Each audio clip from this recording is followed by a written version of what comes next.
Joe vs Rikiishi is officially on the horizon as Nishi trains Joe's abs. That is the kind of face you see in a yaoi. Besides that, Danpei is talking about how Rikiishi has sent the request in for the fight. Naturally, he accepted, after seeing that Rikiishi looks like a skeleton and is dropping weight in the most extreme circumstances. This will likely be Rikishi's only fight in bantamweight, as his body won't stay there for that long. And you might be wondering what his food is going to be. Protein. Just kidding! A tomato. That's it? While we see Joe's meal, a disturbing looking sludge, but it's actually a real meal compared to the other guy. Nishi devouring his entire meal instantly, while Joe leaves his. Danpei doesn't even want this fight, but he can't prevent it. It has to happen. Joe envisioning Rikiishi, thinking that if Joe wins, they will rematch in featherweight, while Nishi is sneaking out through a noodle stand, as it turns out he's cheating on his weight.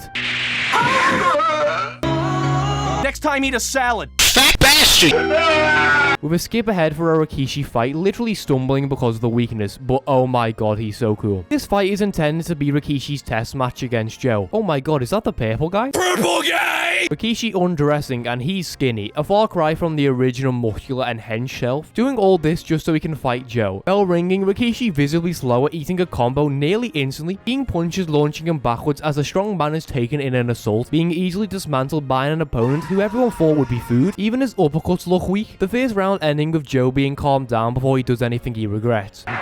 Fuck you! The second round beginning, Rikiishi still being dominated before a massive signature uppercut knocks that guy down.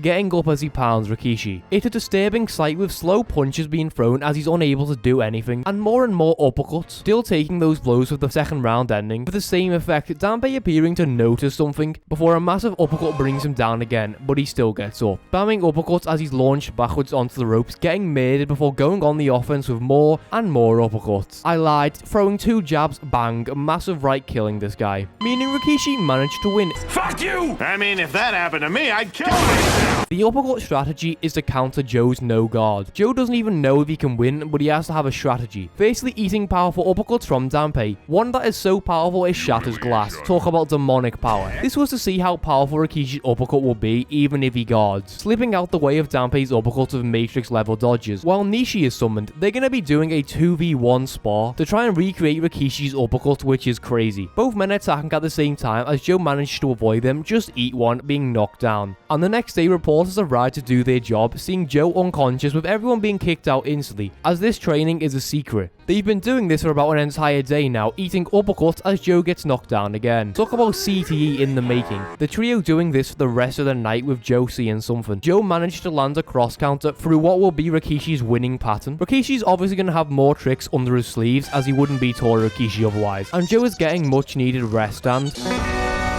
It's a harrowing sight. Rikiishi thinking about water, the man who made a wager on death, or the man who bet on death. That is one of the most badass nicknames you'll ever hear. The reporters appearing, believing Rikiishi is doing secret training. He's not secretly training, he looks like a skeleton, with a personal doctor monitoring Rikishi's stats, envisioning Joe's funny little face. Talk about having your mind set on someone. The bell ringing to signal Rikishi's break from the training, the doctor admitting the training cannot continue due to the fact his body is giving out. Rikiishi had 2 more rounds of training left, but his body cannot handle it. A member being given a key, getting a look at Rikiishi through that gap, and... oh my actual lord. It's nighttime and each little sound is getting to Rikiishi as Yoko takes him outside for much needed fresh air, taking him to the beach, which was not the smartest move considering he's starving himself from food and water, while Yoko has some fun. Rikiishi trying to avoid all the sounds, and when he's back in the room, it's getting to him. The lack of water, the sounds of the waves crashing against the shore.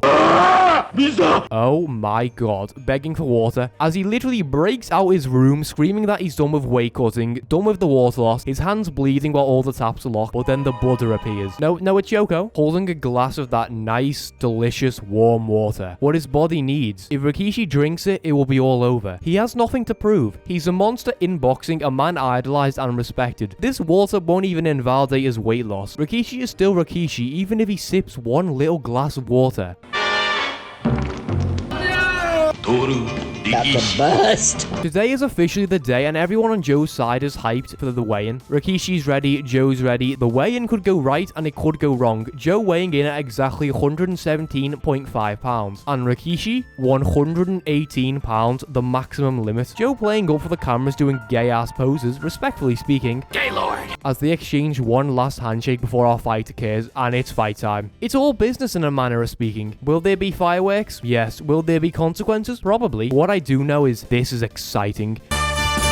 Rikiishi rage-baiting Joe, calm down bro, but the deathmatch has begun as they slowly approach and stand still, gorging each other's strength before Joe lowers his guard. Rikiishi firing uppercuts as Joe easily weaves out the way with the sway back, and Joe is dispatching him easily. The weight loss and the missed punches having Rikiishi nearly gassed, eating the same punches with the exact same animation. Joe countering with even more weaving, literally mocking Rikiishi with these dodges as our first round ends. Rikiishi literally did not touch him, and Joe was dominating with ease. However, this is the feeling out process, especially since one uppercut can decapitate you. Our second round beginning, and this isn't a death match, it's a funeral for the living. Joe using the sway back to avoid as we become blue. That's right, Rikiishi throws time. Joe gaining more confidence due to Rikishi's weakness, staring each other down as Joe barely avoids an uppercut. And despite all the dodges, Joe is bleeding from a graze. That's how lethal these uppercuts are, and if they land, he's gonna die. Even more punches are thrown, Joe landing whereas Rikiishi grazes until our round ends. Rikiishi still has the natural advantages in strength even if he's still weaker. Joe getting his tactics to defeat the skinniest man alive. Joe continues his dodges before landing a barrage against Rikiishi, who just tanks the punches, not even moving until a nasty one forces him to spin around against the ropes. Joe taunting as he weaves and pulverizes Rikishi's entire face. And listen.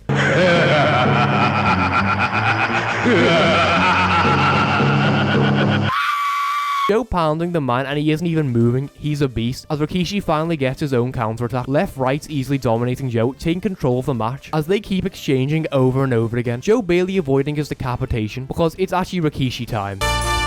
Taunting Joe before landing a counter, and Joe gets up obviously. Joe can't even believe what happened with our third round ending, and Joe hears the commentator talking shit, so he tries to kill the guy. The fourth round beginning, Joe still wondering how the hell we can beat Rikiishi without direct confrontation, as he avoids the onslaught of blows, each of them getting closer before diving in and landing a combo. But once again, Rikiishi is eating them. I mean, the CT is insane. Why won't you die, nanomachine, sir? Before an uppercut catches Joe's jaw, and this time he's down for real. I mean, he looks dead. Look at that face, get a stretcher. Joe doesn't stay down though, obviously. He gets up like a zombie. I don't know how it's legally allowed, but I do know he looks dead. The round ending as a decapitation is avoided. Joe spitting his teeth. Dampe wants to call the fight, but that's not how Joe does things. Joe getting up as he raises his guard, catching Rikiishi off guard. Joe springing to life with quick fire jabs as both men exchange. Rikiishi catching Joe's jaw, landing an uppercut as Joe literally flies and breaks his entire face on the ground. I didn't even know that was possible to land on your face. But still, Joe gets up. Rikiishi still swinging wildly. Man's got a second win, slipping with a missed punch before Rikiishi smites him with the round ending. Both men are exhausted and it's time for the sixth round. Joe's wild swinging hitting the air as Rikiishi cooks him. And it's looking bad out there. They're calling Dampe a murderer for not throwing in the towel. But do you know who Joe Yabuki is? Rikiishi can't even finish properly before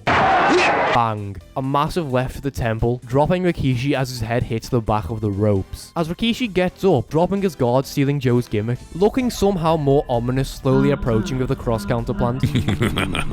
Death is on the menu of our round ending. The seventh round happening with both men staring each other down, knowing whoever bites first will be the loser. And the bell rings. They didn't even throw a punch and it was that intense. The eighth round beginning as they stare each other down, as they both know whoever moves will be knocked out. Dampe tearing the crowd a new asshole, but Joe's the one at the disadvantage. If he doesn't fight, he'll lose by decision, so he has to take the bait. Lunging forward, Rikiishi throwing the cross counter as Joe parries it like he's Wolf, and boom, a missed right with the world standing still and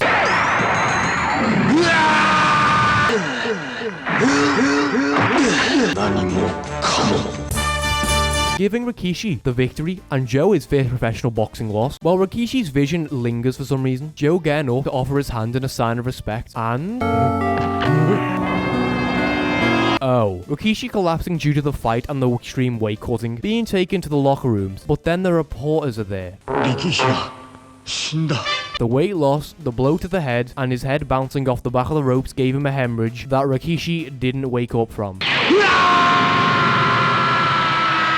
Everyone arriving to see Rikishi's lifeless corpse, the towel on his face, Joe getting a look at his former foe, turn friend, turn rival, dead with a smile on his face.